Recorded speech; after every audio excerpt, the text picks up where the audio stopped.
मुरली अमृत की धारा है धारा, जो देती दुखों से किनारा। मुरली अमृत की धारा है धारा, जो देती दुखों से किनारा।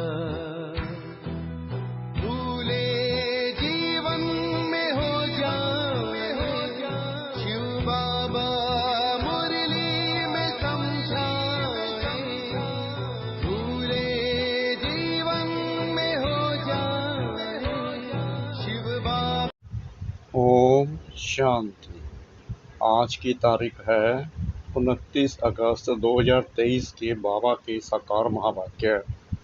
मीठे बच्चे, श्रीमत पर ज्ञान का चंदन घिसना व पवित्र बनना ही सब राज्य लेना है। तुम पवित्रता की प्रतिज्ञा करो तो सूर्यवंशी घराने का तिलक मिलेगा।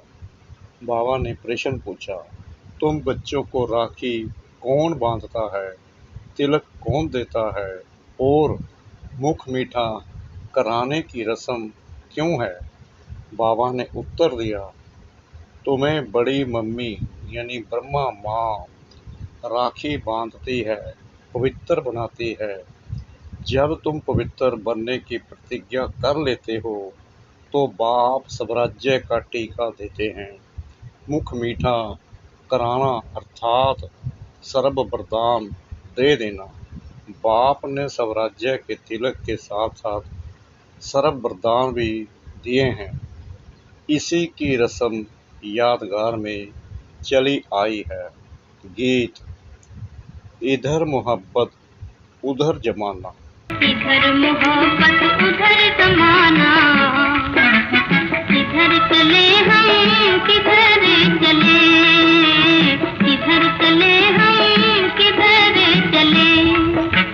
दिल कहता है उधर चली चल, साजन जिधर चले, साजन जिधर चले। इधर मोहब्बत। ओम शांति। भगवानुवाच। अच्छा, भगवान का नाम चाहिए क्योंकि भगवान का एक ही नाम होता है। मनुष्यों के तो अनेक नाम पड़ते हैं। जैसा शरीर धारण करते जाते नाम बदलता जाता है। शरीर तो जरूर सबको है और जन्म मरण में भी आते हैं तो अनेक नाम पड़ते हैं। मोहब्बत भी बहुतों से होती है। चाचा, मामा, काका, गुरु, गोसाई आदि ढेर से मोहब्बत होती है। कितने संबंधी हैं। अब यह संबंध तो है एक, वह अनेक संबंध तो नीचे ले जाते हैं, गिराते ही रहते हैं। यह एक ही संबंध ऊंच से ऊंच है, यह ऊंच ही ले जाते हैं। अभी तुम जीव आत्माओं की मोहब्बत लगी है परमपिता परमात्मा से, वह तुमको बहुत ऊंच ले जाते हैं। वह है ही परम धाम में रहने वाला, यह तो निश्चय है ना। अगर कहे पता नहीं तो तुम आए कहाँ से? ऊपर से ही यहाँ आए हो ना। तुम भी असल में ऊंच से ऊंच परम धाम मूल वतन में रहने वाले हो। बीच में है सूक्ष्म वतन और यह है स्थूल वतन। बरोबर तुम वहाँ से आए हो, भिन्न भिन्न नाम रूप लेते हो। अब 84 जन्म पूरे किए, अब फिर वापस जाना है। अब तुम्हारी मोहब्बत बाप से है। जानते हो हम माता पिता के सम्मुख बैठे हैं, यह भी जानते हो। पहले पहले हमको पवित्रता की राखी बांधते हैं। बाप कहते हैं, हे बच्चे, इस काम महाशत्रु को जीतो व माया रावण पर जीत पाओ, इसके लिए पुरुषार्थ करना है। अंधश्रद्धा की बात नहीं, जरूर बाप को ही याद करना पड़े। बाप कहते हैं, मैं ब्रह्मा द्वारा तुमको राखी बांधता हूँ। इसको कहा जाता है राखी बांधने का उत्सव, पवित्रता की प्रतिज्ञा करने का उत्सव। फिर क्या होगा? मैं सब राज्य पाने का टीका दूंगा। यह बाप तुम्हारे सम्मुख बैठे हैं। तुम जानते हो पवित्रता के लिए ही तकलीफ सहन करते हैं। तुम्हारे मित्र संबंधी आदि सब दुश्मन बन पड़ते हैं। बाप तुम्हें डायरेक्ट कहते हैं, बच्चे पवित्र बनो। बेहद का बाप शिव बाबा आकर तुमको सच्चा स्वराज्य देते हैं। आत्माओं को राजाई मिलती है, अभी आत्माओं को गदाई है। राखी पर्व को राखी उत्सव नहीं कहेंगे। उत्सव में तो बहुत शाद माना करते हैं। इस पवित्रता की राखी बांधने में कोई खर्चे आदि की बात नहीं। बाप खुद कहते हैं, बच्चे मेरे से प्रतिज्ञा करो, फिर तुम सब राज्य पाएंगे। सब राज्य का टीका खुद बैठ देते हैं। बच्चों को बाबा ने साक्षात्कार भी कराया था। वहाँ कैसे बाप ही बच्चों को तिलक देकर अपने तख्त पर बिठाते हैं, तो जो सूर्यवंशी बनेंगे वही गद्दी पर बैठेंगे। माँ बाप ही बच्चे को राज्य भाग्य देते हैं, समझते हैं बच्चा ही गद्दी नशीन होगा। यह बाप भी खुद आकर तुम आत्माओं को ज्ञान अमृत से साफ करते हैं। ज्ञान अमृत कोई जल नहीं है। बाप कहते हैं, तुमने 63 जन्म विषय सागर में गोते खाए हैं। सिकलते बच्चे, अब तुम्हारे 84 जन्म पूरे हुए। अब यह अंतिम जन्म तुम पवित्र बनो।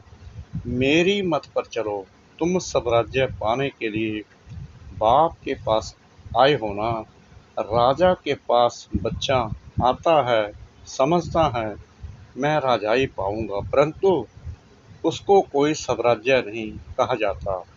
सब माना आत्मा, तो आत्मा को राज्य मिलता है, परंतु ज्ञान नहीं है कि हम आत्मा ने प्रिंस का शरीर धारण किया है। महाराजा महारानी बनने के लिए टीके का भी उत्सव गाया जाता है। बच्चे ज्ञान चंदन घी से पवित्र बने, श्रीमत पर चले तो बाप टीका लगाएंगे। बाप खुद तो राज्य नहीं लेते हैं, खुद गद्दी पर नहीं बैठते हैं। ऐसा बाप कभी देखा जो बच्चों को गद्दी पर बिठाते हैं, खुद नहीं बैठते। यह ब्रह्मा भी पुरुषार्थी है, शिव बाबा है पुरुषार्थ कराने वाला। यह अपनी बड़ाई कुछ भी नहीं करते हैं।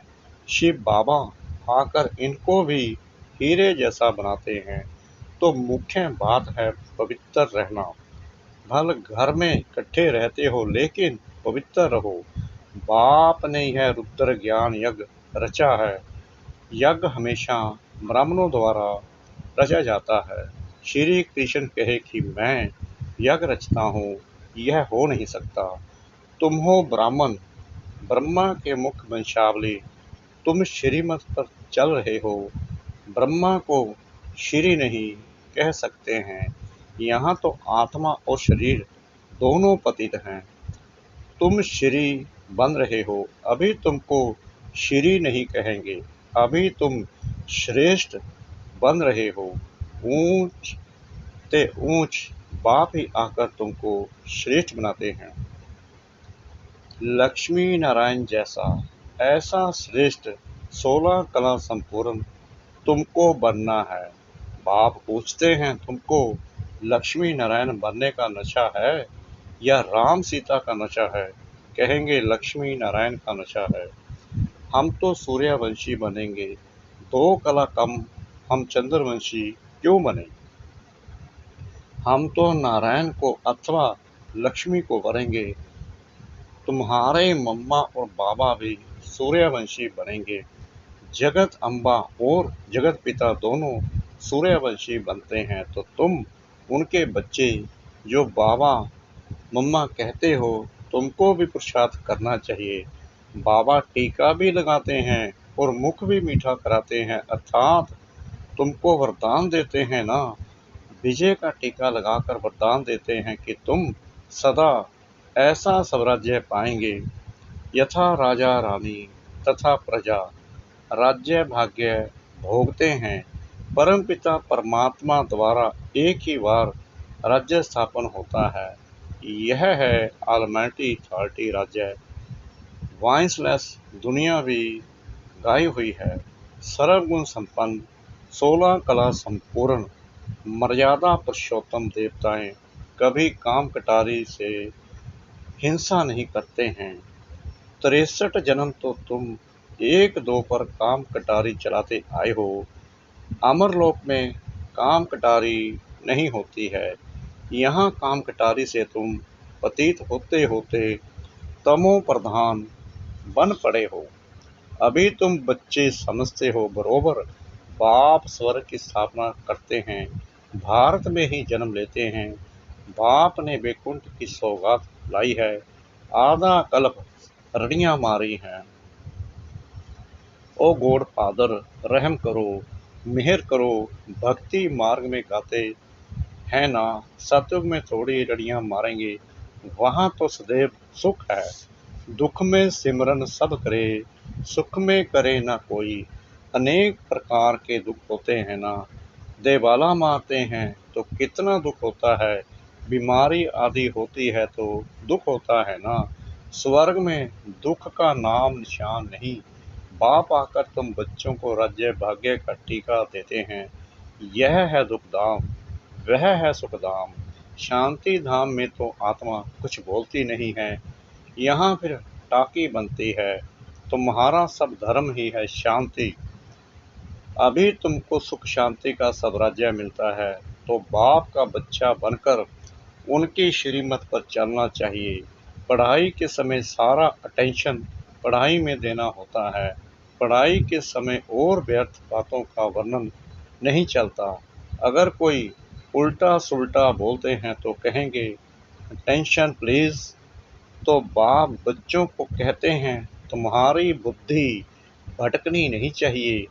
बाहर धक्के खाने वालों के ख्यालात इधर उधर दौड़ते रहेंगे, समझेंगे कहाँ छुट्टी हो तो घर जाएं।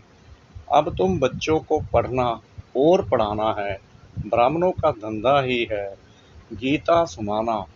वह ब्राह्मण भी गीता सुनाते हैं, शरीर निर्वाह भी करते हैं। तुमको भी ऐसे कहा जाता है। गृहस्थ व्यवहार में कमल फूल समान पवित्र रहना है, प्रतिज्ञा करनी है, यह अंतिम जन्म पवित्र रहेंगे। यह अपवित्र दुनिया विनाश होनी है, विनाश की तैयारी भी देख रहे हो। होलिका जलेगी, वास्तव में यह सब उत्सव इस समय के हैं। बाप तुमको तिलक देते हैं, तुम्हारी बुद्धि कहती है बाबा हमको सत्युग का विश्व का मालिक बनाने के लिए पढ़ाते हैं, अथवा स्वराज्य का तुम तिलक पाते हो, बाप ही तिलक देते हैं। यहाँ तो तुम सम्मुख बैठे हो, राज्य भाग्य वह लेंगे जो पवित्र रहेंगे। राखी का महत्व बड़ा भारी है। कहते हैं बहन भाई को टीका लगाकर राखी बांधती है, तो बहनें तुम भाइयों को तिलक लगाएगी, राखी बांधेगी और मुख मीठा कराएगी। यह उत्सव कहाँ से शुरू हुआ? संगम युग से, जबकि परमपिता परमात्मा पवित्र रहने की प्रतिज्ञा कराते हैं। शिवरात्रि का भी उत्सव है, फिर राखी का उत्सव, फिर है दशहरा, फिर दीपावली का उत्सव, नवरात्रि का उत्सव। यह सब उत्सव चलते आए हैं। तुमको तो खुशी होती है। दशहरा अर्थात विनाश के बाद फिर दीपावली आएगी, घर घर में स्वर्ग होगा। तुम शिव बाबा की, ब्रह्मा विष्णु शंकर की, लक्ष्मी नारायण राम सीता आदि सबकी जीवन कहानी बता सकते हो। सारे चक्कर को तुम जानते हो। बाकी 8-10 भुजाएं तो कोई को हो नहीं सकती। मनुष्यों ने कितने चित्र बैठकर बनाए हैं। इसको कहा जाता है waste of time, waste of money, waste of energy. अभी तुम जानते हो हम आए हैं सब राज्य का वर्षा लेने। हम श्रीमत पर क्यों नहीं चलेंगे? जैसे माता पिता चल रहे हैं यह तो समझने की बात है। बाप है मनुष्य सृष्टि कर चेता, बेहद का बाप है ना। कितने बच्चे एडॉप्ट करते हैं, प्रजापिता है ना। वह लौकिक बात तो करके एक बच्चे को गोद में लेते हैं, उनको प्रजापिता तो नहीं कहेंगे ना। कई ऐसे भी होते हैं, एडॉप्ट करते हैं, फिर बच्चा हो जाता है तो उस बच्चे पर जास्ती प्यार हो जाता है। गोद में लिए हुए बच्चे को फिर कम प्यार करते हैं। अब तुम तो समझते हो, हम ईश्वरीय गोद में जाते हैं, ईश्वर हमको टीका लगाएंगे पवित्रता का। तुम दिल अंदर प्रतिज्ञा करते हो, बाबा आप आए हो, हम आपका सपूत बच्चा बन, पवित्र बन, आपसे बरसा लेंगे। अभी सबकी क़यामत का समय है, पापों का हिसाब किताब चुकतू कर पुण्य का जमा करना है। बाप की याद से ही जमा होता है। जितना याद करते जाएंगे और अविनाशी ज्ञान रत्नों का दान करते जाएंगे तो खाता जमा होगा। जितना सर्विस करेंगे उतना जमा होगा। जमा होते होते राजधानी बन जाएगी। 8 है मुख्य रत्न, 8 रत्न का जेवर भी बनाते हैं ना। देवियों के साथ देवताएं भी होंगे ना, परंतु मेजॉरिटी माताओं की होने के कारण अधिकतर देवियों की पूजा होती है। अच्छा, राखी कौन बांधते हैं? शिव बाबा खुद तुम्हारे मुख बैठे हैं, तो शिव बाबा राखी भी बांधेंगे, तिलक भी देंगे, मुख भी मीठा कराएंगे। इसका मतलब तुम भविष्य में सदा सुखी रहेंगे। तुम फिर बाबा को सौगात देते हो ना। क्या सौगात देते हो? अपना सब कुछ। तो बाबा कहते हैं, मैं फिर तुमको 21 जन्म का बरसा देता हूँ। लेन देन का हिसाब है ना। बाबा सौदागर है, लेते क्या हैं और देते क्या हैं। कहते हैं ईश्वर अर्थदान दिया, क्योंकि जानते हैं ईश्वर भाड़ा देगा। आप कहते हैं भक्ति मार्ग में भी मैं तुमको भाड़ा देता हूँ। अभी फिर डायरेक्ट आया हूँ, तुमको कितना अविनाशी रत्नों का दान देता हूँ। तुम भी फिर औरों को दान करते हो। तुम तो सब भाई भाई हो। तुमको फिर यह बड़ी मम्मी राखी बांधती है, बाप तिलक लगाते हैं। यह माता पिता दोनों इकट्ठे हैं। माँ राखी बांधे, बाप तिलक दे, तो तुम राजा रानी बन जाएंगे। तुम्हारी मोहब्बत परमात्मा से है, जो भारतवासियों को तिलक देने आया है। भारत को स्वर्ग किसने बनाया? बाप आया है ना। श्री कृष्ण तो है रचना नंबर 1 और शिव बाबा है रचयिता नंबर 1। तो तुम बच्चों को खुशी का पारा ना खून से चोटी तक रहना चाहिए। अच्छा, मीठे मीठे सिकला दे बच्चों प्रति माता पिता बाप दादा का याद प्यार और गुड मॉर्निंग। रूहानी बाप की रूहानी बच्चों को नमस्ते। हम रूहानी बच्चों की रूहानी बाप दादा को श्रद्धा भरी प्रेम भरी नमस्ते। शुक्रिया बाबा, शुक्रिया बाबा, शुक्रिया बाबा, इस मीठी मीठी मीठी मुरली के लिए। धारणा के लिए मुख्य सार।